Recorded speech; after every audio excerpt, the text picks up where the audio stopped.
Wabarakatuh.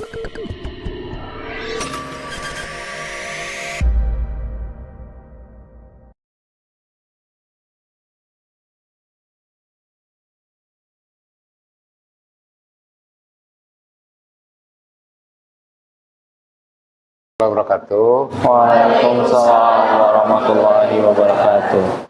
Alhamdulillah kita sama-sama bisa hadir di tempat ini dalam rangka melaksanakan ujian tengah semester, tapi dalam bentuk yang lain, tidak mengerjakan soal seperti biasa. Jadi saya ingin kalian membagikan pengetahuan kalian tentang gastrodiplomasi, ya, khususnya tentang hubungannya dengan makan bergizi gratis kepada bukan hanya kepada teman-teman kalian, bukan teman-teman kalian sekelas saja atau seuniversitas, tapi kepada semua orang yang punya kepedulian terhadap MBG, ya. Nanti mungkin kalian akan mendapatkan tanggapan dari orang lain, mendapatkan respon. Kita bersyukur apapun responnya kita anggap sebagai hal yang positif untuk memperbaiki pengetahuan kita. Nah, yang pertama kalian harus tenang, karena kalau tidak tenang biasanya stuck gitu ya. Kedua, kalaupun sudah tenang, tapi jangan tenang terlalu tenang. Tetap harus serius terhadap ilmu pengetahuannya. Kita berbagi sama-sama, mudah-mudahan apa yang kalian pikirkan nanti memberikan manfaat bagi banyak orang. Paling tidak memberikan masukan bagi orang lain. Paling tidak memberikan masukan bagi saya supaya saya memberikan penilaian kepada kalian. Ya. Ya. Jadi silakan presentasikan, nanti setelah presentasi ada tanya jawab dari teman-teman kalian. Ya, jangan terlalu lama, ya. Tapi jangan terlalu lama tapi padat, berisi, ya. Begitu ya dari saya ya. Nanti kita review, setelah ini kita review apa yang terjadi sebentar aja. Buat masukan buat kalian juga ya. Assalamualaikum warahmatullahi wabarakatuh. Silakan. Waalaikumsalam warahmatullahi wabarakatuh. Baik, terima kasih Pak Tom atas pengantarnya. Izinkan kami memulai. Assalamualaikum warahmatullahi wabarakatuh. Oke, terima kasih sebelumnya semuanya atas kehadirannya hari ini. Dalam diskusi hari ini kita yang bakal membahas tentang diplomasi gizi, yang mana kita akan menyelami program makan bergizi gratis dari perspektif hubungan internasional. Sebelum perkenalan, saya Zalif Nasruddin bersama dengan 9 rekan-rekan saya. Ada Tiara, kemudian juga Safa, Sofi, Shalwa, Azizah, Afwa, Salwa, dan Haura, dan juga Kresna. Tentunya di era sekarang gitu ya, food security ini bukan hanya soal tersedia atau enggaknya makanan, tapi juga soal strategi nasional, diplomasi internasional, sampai gimana Indonesia memproyeksikan dirinya di panggung dunia. Oke, kita bakal langsung aja untuk membuka diskusi ini. Kita harus tentunya membuka dengan hal yang paling fundamental, yaitu manusia, karena pembangunan apapun yang tidak akan berjalan tanpa SDM yang sehat. Untuk itu, silakan kepada Tiara untuk menjelaskan bagaimana program makan bergizi gratis ini menjadi fondasi untuk pembangunan nasional. Oke, baik, terima kasih banyak Zalif atas waktunya. Jadi di sini saya akan sedikitnya membahas ya latar belakang dari MBG makan bergizi gratis. Nah, yang pertama dilatar belakangi oleh adanya tantangan karena adanya masalah gizi buruk, terus angka stunting juga yang tinggi gitu ya di Indonesia jika dibandingkan dengan negara-negara berkembang lainnya. Kemudian ada juga karena dilatar belakangi oleh adanya visi Indonesia Emas pada 2045 nanti. Lalu upayanya itu untuk mengatasi stunting tadi biar angkanya lebih rendah, kemudian meningkatkan sumber daya manusia Indonesia, terutama mulai dari anak sekolah, yang dimana itu mulai dari TK, SD, SMP, dan SMA.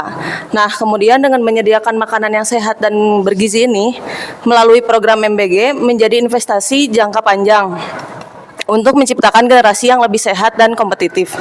Lalu, jika dilihat dari kacamata HI, program ini berkaitan dengan agenda global atau yang sering kita dengar SDGs. Nah, ini akan dibahas lebih lanjut oleh rekan saya, Safa, boleh. Nah, oke, terima kasih Tiara. Nah, kalau dilihat dari kacamata hubungan internasional nih, program MBG atau makan bergizi gratis ini ternyata selaras nih teman-teman dengan SDGs poin 2 yaitu zero hunger dan yang ketiga yaitu good health and well-being. Nah, dari kebijakan domestik seperti ini ternyata ada dampaknya loh untuk agenda global, untuk dukung agenda global.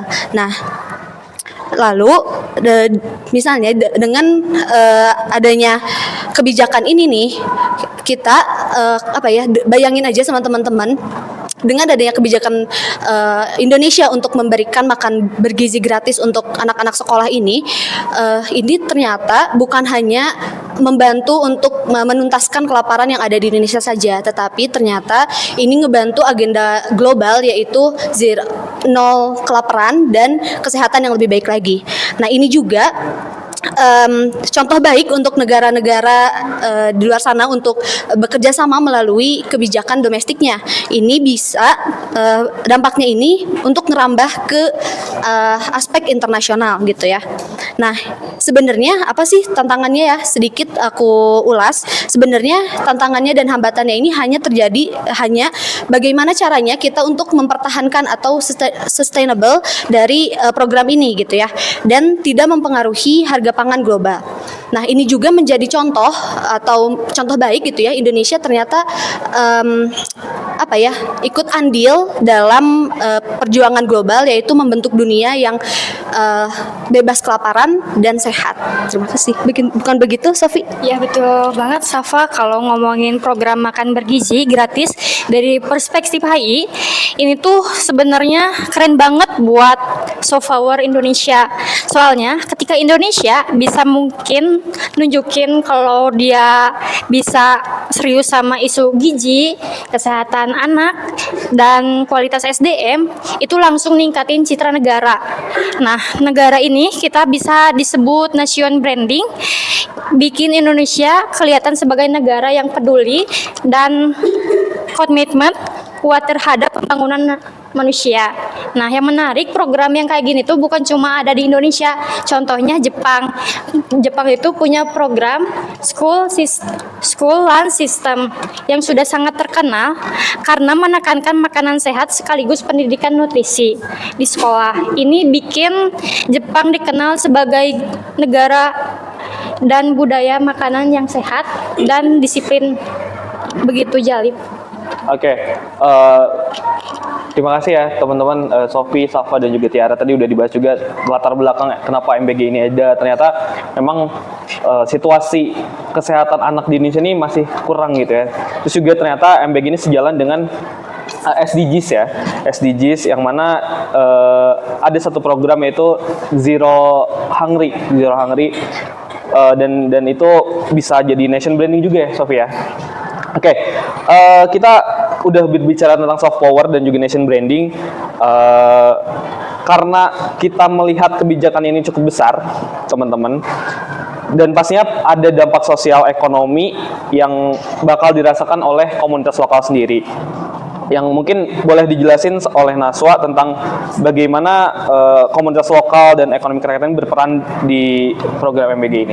Oke, terima kasih sebelumnya Jalif. Jadi memang jika kita lihat lebih dalam lagi nih teman-teman, program makanan bergizi gratis ini sebetulnya punya dimensi sosial ekonomi yang cukup kuat, di mana bukan hanya memberikan penyamarataan gizi kepada anak sekolah, tapi juga pemerintah menyiapkan sedemikian rupa skema agar bisa melibatkan ekonomi lokal.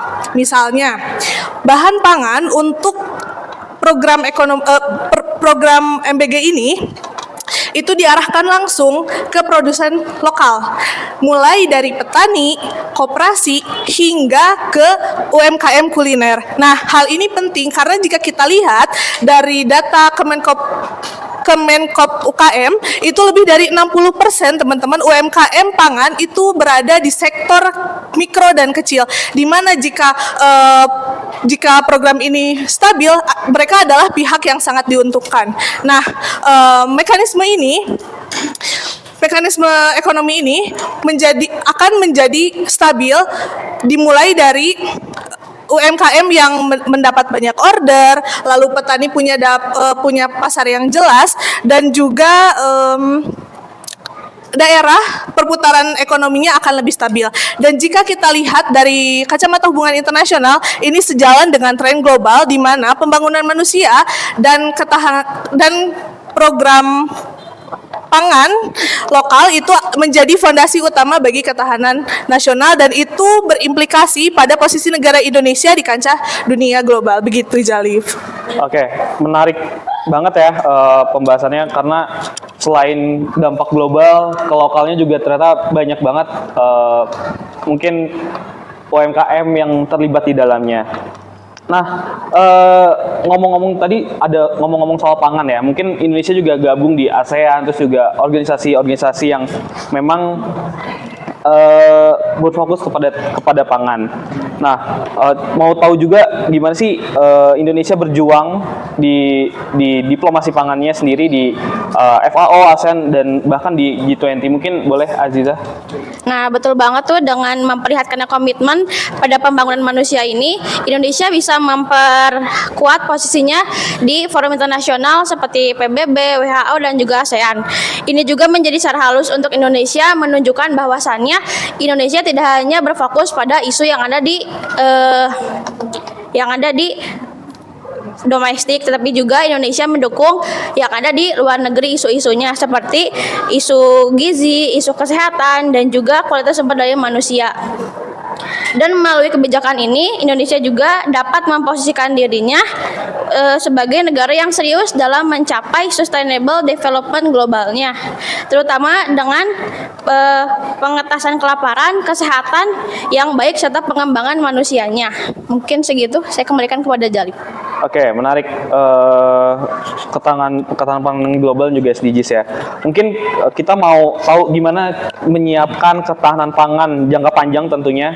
Mungkin silakan Afwa. Oke, terima kasih Jalip untuk waktunya. Mungkin saya di sini akan bahas mengenai ketahanan nasional dan juga urgensi strategi jangka panjang dari program makan bergizi gratis ini. Nah, perlu kita ketahui bahwasanya ketahanan nasional itu bukan berarti ketahanan dalam bidang militer saja, teman-teman, tetapi bisa jadi dalam aspek ekonomi, politik, sosial, dan budaya juga. Bahkan bisa ketahanan dalam segi teknologi gitu. Nah, salah satu aspek yang mungkin kurang diperhatikan di sini adalah tentang sosial dan budaya. Padahal kalau kita berkaca dari keberhasilan Korea dengan K-dramanya, dengan filmnya, ataupun dengan musiknya, atau bahkan Thailand dengan gastrodiplomasinya, nah, si sosial budaya ini justru lebih gampang masuk gitu ke negara-negara sehingga bisa mempengaruhi opini publik terhadap suatu negara.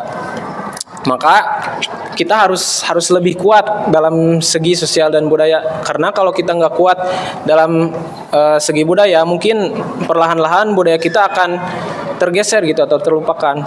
Nah, kalau kita kuat sebagai suatu negara dengan identitasnya, maka kita otomatis gitu ketahanan nasional juga akan kuat. Lalu urgensi strategi jangka panjang dalam program makan bergizi gratis itu bagaimana? Nah, pemerintah itu butuh strategi jangka panjang dalam program MBG ini supaya tidak terpengaruh oleh dinamika global gitu, seperti krisis harga pangan atau perubahan iklim. Nah, tanpa strategi jangka panjang, mungkin si harga pangan ini bisa tidak terkendali gitu, sehingga biaya jadi membengkak gitu. Oleh karena itu mungkin pemerintah harus lebih mempersiapkan strategi jangka panjangnya untuk program makan bergizi gratis ini supaya lebih efektif gitu. Gitu Jalip, terima kasih. Oke, strategi jangka panjang ya pemerintah ya. Tentunya kalau ngomongin strategi, terutama ngomongin pangan dan juga makan bergizi gratis ini, banyak banget tantangannya ya. Banyak tantangan di lapangan tentunya. Mungkin isu-isu yang akhir-akhir ini kita dengar teman-teman, untuk ngelihat realita di daerah terpencil dan juga apa aja tantangannya, boleh kita dengerin dari Salwa. Nah, tantangan dalam pelaksanaan program makan siang bergizi ini tentu saja ada ada tantangan tersendiri termasuk dalam pelaksanaan di wilayah terpencil ya. Nah, masalah pertama yaitu dalam logistik dan juga pendistribusian. Tentu saja ini akan menjadi masalah yang besar. Mengirim makanan bergizi kepada wilayah seperti pulau terluar daerah ataupun beberapa wilayah seperti di Papua contohnya yang hanya bisa diakses melalui pesawat kecil dan juga perjalanan laut yang hanya bergantung pada cuaca. Adapun perbedaan pada harga pangan yang cukup jauh, seperti contohnya di Jawa harga beras itu bisa mencapai 15.000 per kilo, sedangkan di Papua bisa mencapai 40.000 sampai 50.000 per kilo. Adapun masalah seperti akses wilayah, seperti contohnya di wilayah Humbangan, Hasundutan yang desanya tuh harus dilalui dengan berjalan kaki karena tidak ada akses kendaraan. Adapun masalah yang menghambat kesegaran makanan terutama pada produk protein seperti ikan dan juga susu, serta kurangnya ahli gizi dan juga pelaku lapangan di daerah terpencil yang akan menjadi tantangan tersendiri dalam program ini gitu. Selanjutnya akan dijelaskan oleh rekan saya. Baik, terima kasih Salwa. Nah, selanjutnya ini mempengaruhi terkait dengan geopolitik global terkait rantai pasok pangan. Yang dimana kita ketahui bahwa perusahaan agrofood di Indonesia ini yang dimana berperan sebagai pendistribusian sebagai bahan pasok pangan, yang dimana ini mempengaruhi dalam stabilitas bahan baku, biaya logistik, dan juga stabilitas pasar. Dan juga hal ini mendorong juga diversifikasi sumber impor, yang dimana ini juga membangun untuk kemitraan dan juga membuka peluang kerjasama internasional, baik itu kerjasama dalam lokal yang seperti telah disebutkan oleh saudara Naswa. Nah, itu menjadi peluang ke depannya. Mungkin itu saja yang dapat saya sampaikan. Saya kembalikan kepada Zalif. Oke, penjelasan dari Salwa sama Haura tadi, ternyata faktor geografi dan juga geopolitik ngaruh juga terhadap apa yang harus dihadapi dari MBG ini ya. Terlebih kalau kita lihat Papua, lihat mungkin daerah-daerah 3T yang aksesnya susah, bahkan ada yang harus pakai pesawat charter di Papua kan, kita sering lihat gitu. Nah, ternyata banyak banget tantangan-tantangannya. Nah, tapi melihat dari tantangan tersebut, tentunya harus ada kolaborasi dari multi stakeholder, pemerintah, swasta, dan akademi. Nah, gimana cara kita melihat kolaborasi tersebut? Mungkin boleh dijelasin sama Kresna. Baik, terima kasih Zalif. Nah, jadi teman-teman, program makan bergizi ini tuh mereka juga membuka peluang gitu ya, peluang secara internasional gitu untuk melakukan kolaborasi itu sendiri. Nah, contohnya seperti yang kita tahu ya, kemarin Brazil gitu, mereka melakukan program kerjasama gitu ya dengan kita gitu, melakukan diskusi karena kita melihat gitu potensi Brazil ini lumayan menguntungkan lah ya, apalagi kita lihat dari pengalaman mereka gitu. Nah, di sini kita bisa ngelihat gitu, kita bisa saja melakukan pertukaran teknologi atau informasi atau bahkan pengalaman dari mereka gitu supaya program bergizi kita tuh bisa menjadi lebih baik lagi. Terus juga kolaborasi multi stakeholder dan kerjasama internasional ini bisa dikatakan sebagai kunci gitu, salah satu kunci keberhasilan dari adanya program makan bergizi ini. Nah, jadi buat implementasi programnya ini sendiri penting banget ya teman-teman buat libatin komunitas dan juga sekolah gitu. Karena kan kita lihat ya kemarin banyak banget kabar-kabar negatif gitu yang terjadi dalam program makan bergizi kita gitu. Nah, dari sini kita bisa lihat gitu perlu banyaknya monitoring gitu ya. Terus juga pelatihan dari pihak pemerintah itu kita sendiri. Baik, terima kasih, bisa dilanjutkan lagi. Oke, menarik ya kolaborasi multi stakeholder. Dan kalau misalkan kita kemarin lihat di ASEAN sendiri, saat summit dengan Brazil, Menteri Sugiono, Menlu Sugiono dan juga Menteri dari Brazil, mungkin mereka bisik-bisik kali ya kayak, kolaborasi MBG yuk gitu kan, karena di Brazil juga ternyata programnya ini juga ada gitu kan. Oke, mungkin sekian, ada lagi yang mau ditambahkan teman-teman? Oke, kalau dicukupkan kami membuka untuk pertanyaan 2 orang saja, boleh dipersilakan? Boleh silakan. Ya, terima kasih atas penjelasan dari kalian semua. Oke, saya menjawab pertanyaan satu aja. Melihat kondisi kabinet, khusus MBG yang jauh dari ranah ranah ahli gizi, bagaimana tanggapan kalian mengenai ini? Terima kasih. Oke. Soal kabinet ya, melihat kondisi kabinet, tanggapan soal MBG ini gimana? Oke, boleh silakan. Oleh siapa? Oleh Aqua. Oke, boleh. Oke, terima kasih ya untuk pertanyaannya. Mungkin tanggapan dari kita sedikit aja mungkin ya. Mengenai pertanyaannya, sorry aku bacain dulu ya pertanyaannya. Mana tadi? Kalau melihat kondisi kabinet MBG yang jauh dari ranah ahli gizi, bagaimana tanggapan mengenai? Kalau tanggapan dari kita sih, mungkin ini jadi kelemahan mendasar ya buat jadi rekomendasi juga buat pemerintahan supaya kedepannya mungkin ada ahli gizi. Jadi si program makan bergizi gratis ini jadi lebih efisien gitu dan lebih bergizi kalau ada ahli gizinya yang memperhatikan. Itu aja sih mungkin. Oke, menarik. Tidak ada ahli gizi. Mungkin kita kemarin ada yang viral tuh yang di Yang Baru yang ada salah satu anggota aman gak ya? Ya mungkin kemarin kita dengar sama-sama bahwa nggak perlu ahli gizi S1, yang penting mah lulusan SMA juga bisa gitu kan ya, kata seseorang di dalam sebuah video ya, dan udah diklarifikasi. Oke, udah terjawab ya tadi. Mungkin boleh satu penanya lagi. Oke, silakan. Oke, baik, terima kasih. Perkenalkan, nama saya Muhammad Rifa. Saya izin bertanya terkait makanan bergizi ini ya. Jadi bagaimana menangani kasus-kasus yang ada sekarang seperti ketidakhigienisan terhadap makanan yang ada di MBG ini? Itu kan sebagaimana yang kita tahu ya, banyak anak sekolahan gitu yang mengalami keracunan. Nah, oleh karena itu bagaimana sih menurut kalian gitu cara mengatasi hal itu agar tidak terjadi lagi? Terima kasih. Oke, menarik ya tentang soal keracunan, karena hampir ratusan ya siswa SMP, SMA yang keracunan akibat makanan ini. Boleh dijawab oleh Tiara?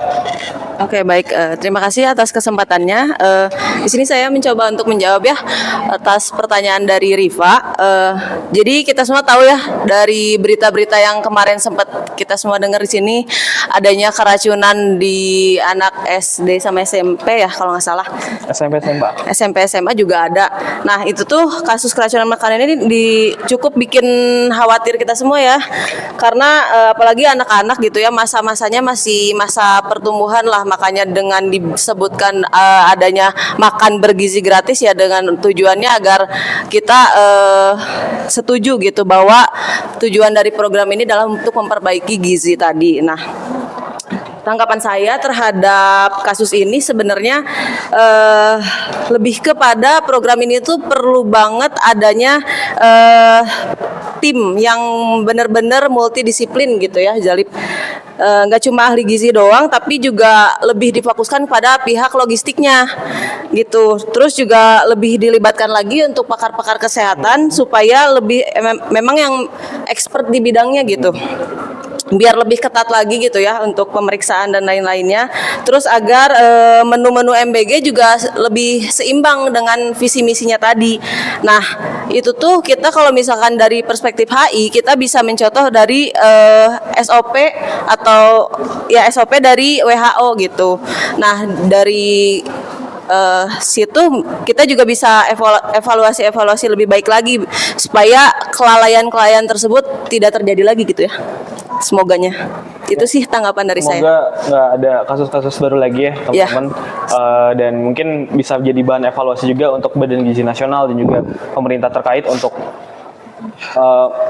mungkin memberikan masukan-masukan kepada ahli gizi atau ke tim-tim yang ada di lapangan, karena ini bisa dibilang berkaitan sama nyawa manusia. Kita nggak tahu akibat dari keracunan ini, bisa mungkin hal-hal yang tidak diinginkan bisa terjadi. Oke teman-teman, mungkin dicukupkan itu saja dari kami setelah tadi kita membahas soal bagaimana MBG ini menjadi fondasi untuk Indonesia yang semakin sehat, dan juga kolaborasi multi stakeholder yang bisa menopang tercapainya SDGs tadi ya. Terima kasih sudah mendengarkan kami hari ini, dan juga terima kasih sudah berdiskusi. Dan terima kasih juga kepada teman-teman sudah memberikan insight yang luar biasa. Kami tutup. Wassalamualaikum warahmatullahi wabarakatuh.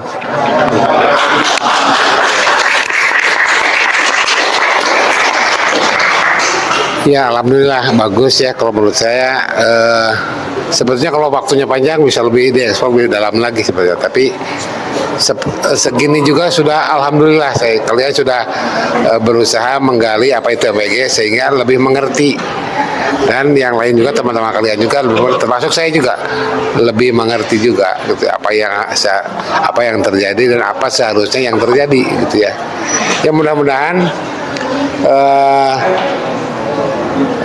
kalian mendapatkan respon yang baik, terus juga kalian juga kalau nanti mendapatkan tanggapan kalau menjawabnya juga dengan baik juga ya. Tapi overall semuanya kalau menurut saya sudah cukup baik untuk tingkat mahasiswa ya. Terima kasih atas kesediaan dan kemampuan kalian untuk menyampaikan gagasan dan pemahaman kalian ya. Assalamualaikum warahmatullahi wabarakatuh.